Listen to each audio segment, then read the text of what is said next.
You've been taught there's one clear enemy to your health. But what if cholesterol isn't the bad guy after all? I mean, what if you've only ever heard half the story? That means you've been fighting completely the wrong battle. So, ready to flip the script? We'll show you how to take back control. For decades, cholesterol has pretty much been public enemy number one, right? We've all been told to fear the egg yolks, stay away from butter, and just get that number as low as humanly possible. But you know what? The real story is so much more complex, and honestly, way more fascinating than we've been led to believe. So let's untangle this whole conundrum. Okay, before we jump into the science, just a quick but really important heads up. This explainer is for your information only. It's absolutely not medical advice. Please always talk to a qualified healthcare professional about any personal health concerns or before you make any changes to your lifestyle. So here's the paradox, the thing that flips this whole story on its head. The substance we've been taught to fear is so vital that nearly every single cell in our body can actually make it. Our bodies don't just put up with cholesterol, they go out of their way to produce it to survive. So what is really going on here? To get to the bottom of this, here's our roadmap. We'll start with the cholesterol paradox, then meet the lipoproteins that carry it around. After that, we'll get into the real nuance of bad cholesterol, look at the diet connection, cover some actionable strategies, and wrap up with key risks and some quick answers. Okay, Section 1, the cholesterol paradox. Let's dig into why our bodies actually bother making this stuff in the first place. See, cholesterol isn't just floating around causing chaos, it's a critical worker bee in your body. It's a key building block of every cell membrane you have. It's the starting point for making vitamin D, and it's used to create essential hormones like testosterone. It's even needed to make the bile that helps us digest fat. Bottom line, without it, we just couldn't function.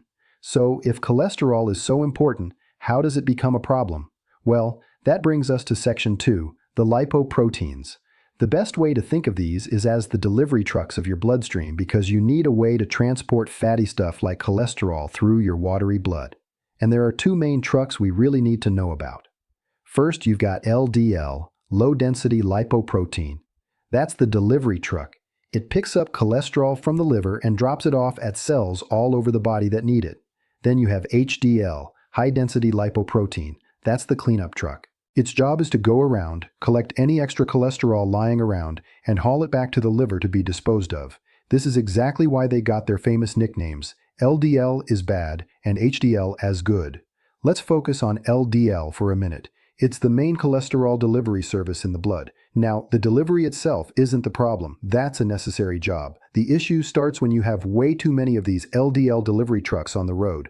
High levels can lead to cholesterol getting dumped inside your artery walls, which can then trigger inflammation and start to form plaques. That whole process is what gives LDL its notorious bad reputation. Which brings us to the most interesting part of the story, Section 3, the nuance of bad. Because it turns out our main villain might actually have a hidden, much less dangerous twin. And this leads us to the crucial question, is all LDL really the villain? The answer is no. A standard lab test for LDL cholesterol just lumps two very different kinds of particles together into a single number. But these two types behave very differently inside your body. Okay, this is the real game changer. On one side, you have large, buoyant LDL. You can think of these as big, fluffy beach balls. They're pretty harmless. They just kind of bounce off the artery walls. This type is mostly increased by the fat in your diet. But then you have the small, dense LDL. Think of these as tiny, hard golf balls. These are the ones that are truly dangerous. They're small enough to wiggle their way into your artery walls, cause damage, and kick off that whole plaque-building process. And here's the kicker. These dangerous particles are raised primarily by refined sugar and starches, not by fat. This discovery completely changes how we should be thinking about our diet. So for Section 4, let's look at the diet-cholesterol connection. The main takeaway here, it's way more about the types of fat and the amount of sugar you eat than the actual cholesterol you eat. So let's break it down. Things like saturated fats and especially refined sugars basically tell your liver to start pumping out more LDL, and particularly more of that dangerous, small, dense kind. But on the flip side, unsaturated fats, from things like olive oil and avocados, are anti-inflammatory and actually help lower LDL. And what about the cholesterol in food, like from eggs? Well, for most people, its impact is pretty minor compared to the heavy hitters, fat and sugar. Okay, so this brings us to the practical stuff. Section 5. Actionable strategies. What can you actually do about all this? Let's check out some evidence-based tools. Strategy number 1 is surprisingly simple. Eat more soluble fiber. We're talking about foods like oats, barley, chia seeds, and beans. When you eat it, this type of fiber forms a thick gel in your gut. This gel is like a little sponge that soaks up cholesterol-filled bile and carries it right out of your body. It's a really brilliant natural way to pull excess cholesterol out of your system, and this isn't just guesswork. The effect is real. Research shows that for every single gram of soluble fiber you add to your diet each day, you can expect your LDL cholesterol to drop by about 2 points. Now, that might not sound like a lot, but a few small swaps, like adding a tablespoon of chia seeds to your yogurt or having oatmeal for breakfast, can add up to a really significant drop over time. All right, here are 2 more powerful and maybe kind of surprising strategies. First, if you're a coffee drinker, use a paper filter. Unfiltered coffee, like French press, contains a compound called cafestol that actually raises LDL. Just by switching to a paper filter, you could see an average drop of 15 points. Second, combining your workouts. A routine with cardio 4 times a week plus weight training twice a week can lead to an 11-point drop in LDL. And finally, Section 6, risks and rapid answers, because knowing what not to do is just as important as knowing what to do. First, a really serious warning about red yeast rice. You might see this marketed as a natural way to lower cholesterol. The problem is, it works because it has the exact same active ingredient as a prescription statin drug. But since it's a supplement, it's completely unregulated. Even worse, it's often contaminated with a dangerous mycotoxin that's been linked to kidney failure.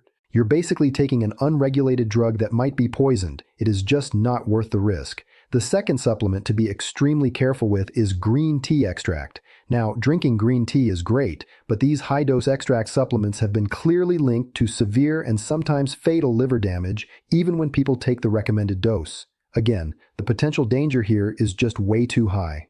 Okay, time for some rapid-fire answers. First up, can diet alone really lower LDL? The answer is a definite yes. For some people who make the right changes, diet alone can lower LDL by as much as 30%. Next question, are plant-based desserts automatically healthy? Not always. A lot of them use coconut oil to get that creamy, buttery texture. And coconut oil is loaded with the kind of saturated fat that can drive up your LDL. The lesson, always check the label. And a final, super important question. What's the most important thing to look for on a nutrition label? It's the saturated fat content. As we've seen, that number is going to have a much bigger impact on your blood cholesterol than the amount of cholesterol listed in the food itself. So what's the big takeaway from all of this? It's to focus on your overall dietary pattern, not just 1 or 2 nutrients. Instead of obsessing over every gram of fat or cholesterol, adopting a proven healthy eating style like the Mediterranean diet, the DASH diet, or a well-designed plant-based approach will naturally get you more fiber, more healthy fats, and less of the stuff. These patterns are proven to work for long-term health, and that's the real goal, right? And that is the cholesterol conundrum untangled. If this helped you see an old topic in a totally new light, make sure you subscribe for more deep dives that help cut through all the noise. Thanks so much for watching. And that wraps up the cholesterol conundrum. Remember, it's not about fearing cholesterol. It's about understanding balance. Focus on fiber, clean fats, and smart habits. Your body will thank you. If you learned something new today, hit that like button, subscribe for more science-backed health stories, and ring the bell so you don't miss the next deep dive. Question for you. What's one healthy swap you'll try this week? Oatmeal for breakfast, olive oil instead of butter, or paper-filtered coffee? Drop your answer in the comments. I'd love to hear your plan. Stay curious, stay healthy, and see you next time.